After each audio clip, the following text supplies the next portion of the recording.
Welcome everyone to our next winery, EOLA Hills Legacy Vineyard. Here we are at the wine tasting building, walking around their huge covered patio with plenty of spacious seating, which overlooks one of the lower vineyards with a beautiful view out across the Willamette Valley towards the coastal mountains and beyond.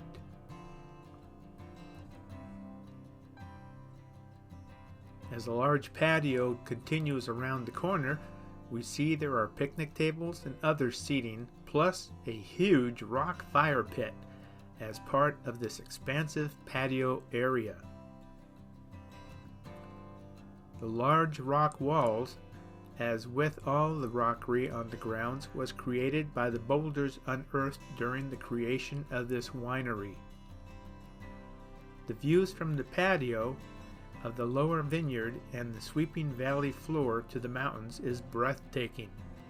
They are a very pet-friendly winery, and your dog is allowed to roam the property. They only ask that you be a responsible pet owner and always clean up after your pet. Now let's check out the wine tasting room.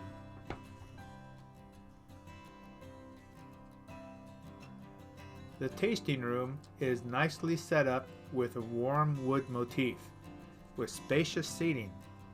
In addition to their wines, they also sell various cheeses, meats, and crackers to go along with your many wine choices. As we continue to turn around, we are rewarded with a grand view out onto the patio and the view of the valley that lies beyond. On the wall is a large chalk drawing of the vast estate grounds, of which a printed map is provided for all visitors to help them explore the expansive winery grounds at their leisure. I did my wine tasting and then bought some wine, then took a glass of wine outside to enjoy the beautiful fall day in the sun before heading to our campsite. On the bends and turns through the vast winery here, they have little signposts put up to help you from getting lost in the vineyards and knowing where to go. Following our map, we found our way to an area called the Cathedral, which is in the lower section of the greater sanctuary area according to the map. It was an enchanting, lush, green forested glen of gentle rolling lowland hills and grounds, with a creek lazily flowing through its middle. The dappled sunshine, falling gently through the tall fir and maple trees, making shadows on the forest floor, made it seem a magical area where gnomes and other magical creatures might live. I let the girls out to explore this new area, and they were in heaven. Sarah was all over the place, and I am sure if I had not had her 25-foot lead on, she would have been on the next mountaintop hunting critters in no time. She was investigating every nook and cranny of the area, the creek, the hills, and the many mossy trees, wherever the scents would lead her nose. In the creek, across the creek, or under an old mossy log. This also caused Sarah, at times, to get wound up around trees. But Kate was there to play with her, if not to help her out.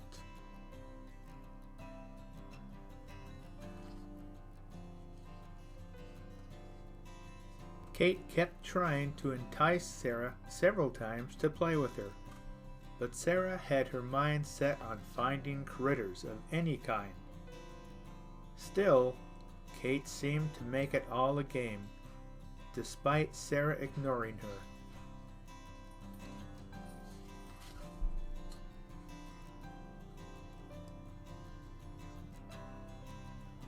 While the girls and I were looking for gnomes and other critters, we came across Tom, the owner of this vineyard. When I asked if he would tell my viewers of his vineyard, he was all too happy to talk about the vineyard and the plans he has in mind for it. So we met back up at the wine tasting patio so he could tell his tale. Well, good afternoon. My name is Tom Huggins. I'm the founder and the general manager of EOLA Hills Wine Cellars. Uh, Currently, we're on one of our 5 vineyards. This is called Legacy Vineyard. Um, on the way up here, you pass by Oak Grove and Wolf Hill Vineyard, and we've got another vineyard down by the winery in Rickreall, Block 99, and then we've got another vineyard that we take care of called Newton Vineyard. But this is kind of our showplace uh, vineyard legacy. As you can see, we've done a lot of rock work and a lot of beautification around here, and all these rocks. Everybody asks me, where do these rocks come from? They all came from out of the ground here. So we didn't realize that we were going to have a rock quarry here when we planted the vineyard. It was initially just a forest here, and we bought this ground from a forest company. They logged all the trees off, and so we inherited this. We bought this ground, and it was all just stumps. Um, After removing all the stumps, we've now planted about 80 acres of grapes, and we've maybe got another 30 to plant here on this property. Our other vineyards they total with this property they'll total about 300 acres. But we make our wines down in Rickreall at EOLA Hills Wine Cellars, and this is a tasting room here. But we eventually plan to build a small winery up here where we just do our sparkling wine, and we're in the process of building an event facility. We have a pond and a lake up here, a couple hundred yards up the hill. Um, we do concerts there, and that will be our tasting room.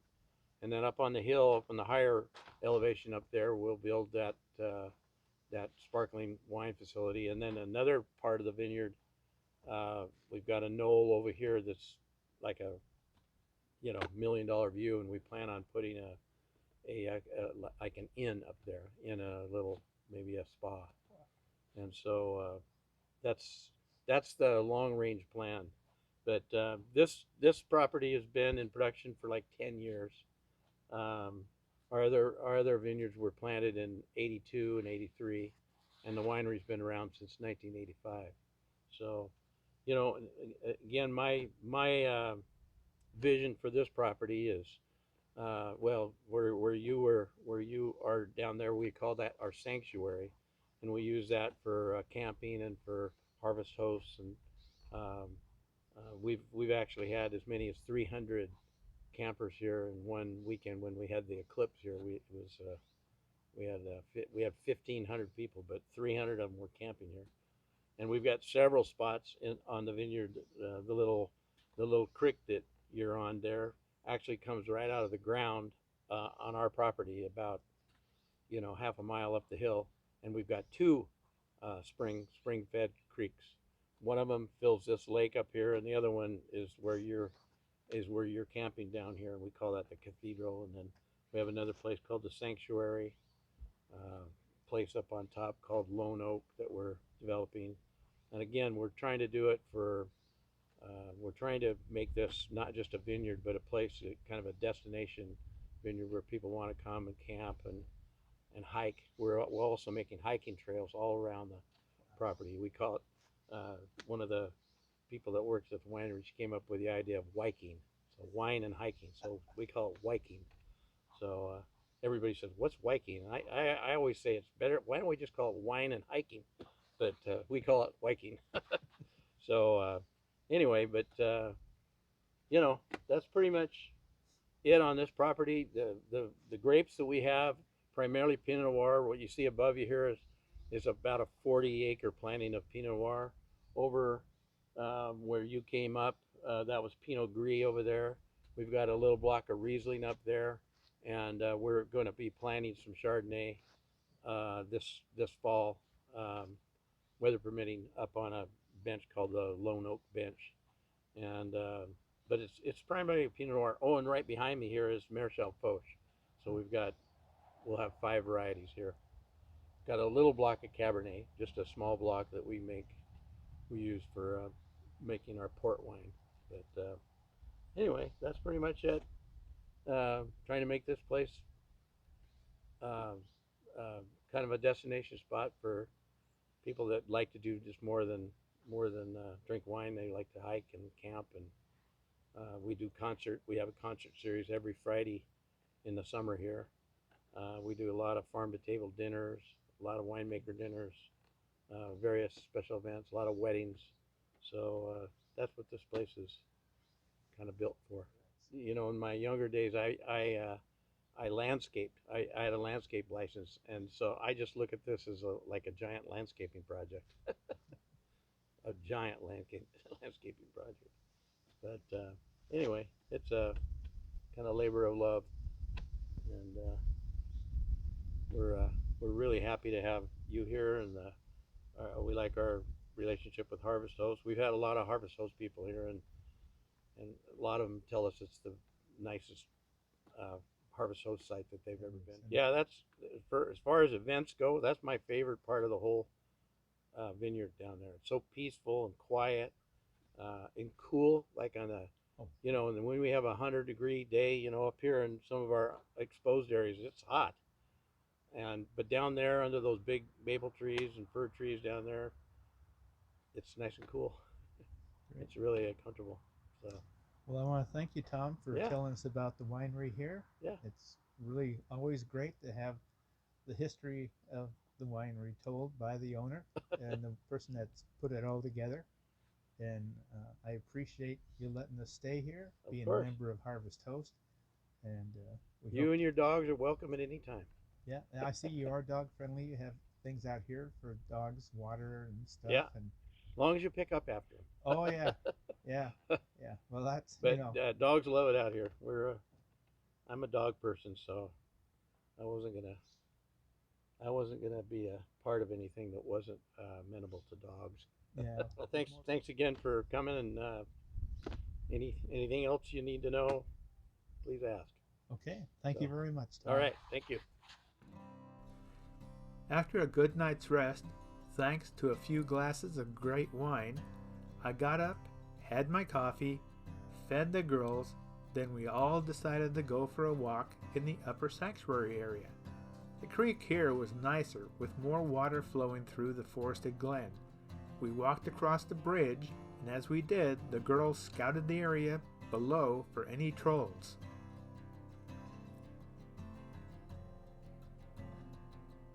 We continued back towards our camp, following the creek down the gully.